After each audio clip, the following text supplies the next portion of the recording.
நீங்க ஒரே ஒரு தடவை இதை வந்து நல்லா இடிச்சிட்டு மீன் குழம்பு பண்ணி பாருங்க. அந்த வெங்காயத்தை வந்து இடிக்கும் போது இந்த வெங்காயத்தோட சாறு இறக்கும். அதே மாதிரி இந்த பூண்டையும் நம்ம இடிச்சோம்னா அந்த பூண்டோட சாறு இறக்கும். அதை போட்டு நீங்க ஃபிஷ் குழம்பு பண்ணீங்கன்னாக்கா அப்படியே இந்த கிராமத்து ஸ்டைல் மீன் குழம்பு மாதிரி சூப்பரா இருக்கும். இது ஒரு தடவை ட்ரை பண்ணி பாருங்க.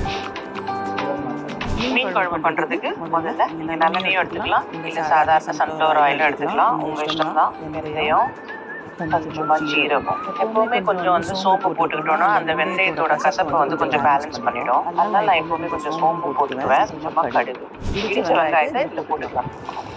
இதை நல்லா ஃப்ரை பண்ணிட்டு இந்த பூண்டு இதையும் சேர்த்துப்போம். தாராளமா கருவேப்பிலை, 4 பச்சை மிளகா உடைச்சு போடுங்க. இந்த தக்காளியை ஆட் பண்ணிக்கலாம். கொஞ்சம் மஞ்சத்தூள் போட்டுக்கோங்க. நல்லா 2 ஃபுல் ஸ்பூன் மிளகாத்தூள். நீங்க எவ்வளவு ஸ்பூன் போடுறீங்களோ அதுக்கு டபுளா நீங்க தனியா தூள் போட்டுக்கோங்க. நம்ம நல்லா கரைச்சி வச்சிருக்க